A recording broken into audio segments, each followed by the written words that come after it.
Discuss কৰিবলৈ আহিছোঁ গুৱাহাটী ইউনিভাৰ্চিটিত থকা পলিটিকেল ছায়েন্সৰ বি এ ফাৰ্ষ্ট ছেমৰ পলিটিকেল ছায়েন্সৰ ইউনিট 3ৰ শ্বৰ্ট কুৱেশ্যন এনচাৰ।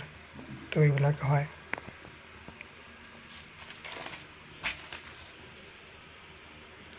এইবিলাকৰ পৰা কমন আহিব পৰীক্ষাত।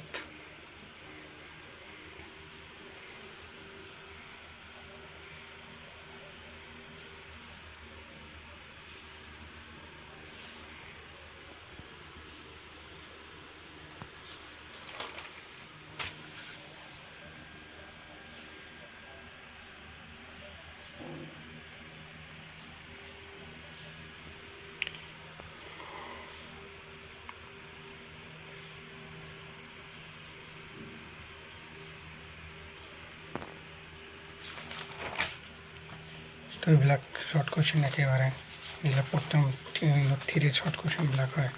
তো এতিয়া বৰ্ড কুৱেশ্যন ডিছকাছ কৰিম। এইটো ছেশ্যনত আহিব পাৰে, ছেশ্যনত হোৱাৰ সম্ভাৱনা আছে। উদাৰতাবাদ বুলিলে কি বুজা ইউনিট 2 হয়। তো এইখিনি আৰু ইয়াৰ বৈশিষ্ট্য মই আলোচনা কৰা।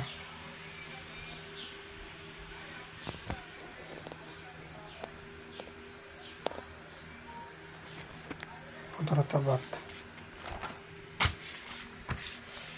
ইয়াৰ বৈশিষ্ট্যসমূহ ইফালে আছে। সামাজিক, অৰ্থনৈতিক,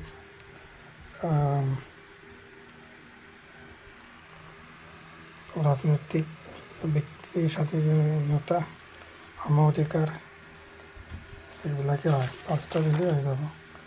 কাৰ্ল মাৰ্ক্স কোন আছিল? এই ওপৰবিলাকে কাৰ্ল মাৰ্ক্সৰ বিষয়ে আছে। এইবিলাক কাৰ্ল মাৰ্ক্স কাই আছিল, এইখিনিতে আছে।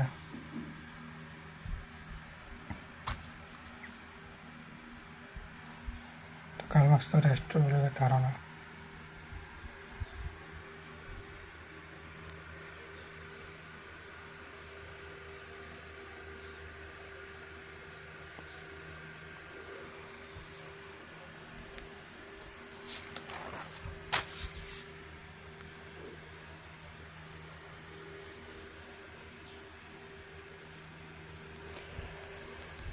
এইটো ছেশ্যনত আহি থাকে।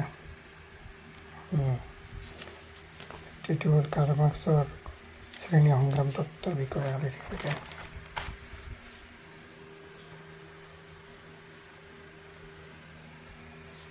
ৰাজনীতি বুলিলে কি বুজা আৰু ইয়াৰ প্ৰকৃতি আলোচনা কৰা, এইটো আহি থাকে ছেশ্যনত। প্ৰকৃতি, জনসংখ্যা, ৰাষ্ট্ৰ উপাদান হ'বলৈ হ'লে জনসংখ্যা থকা প্ৰয়োজন দেই। তাৰপিছত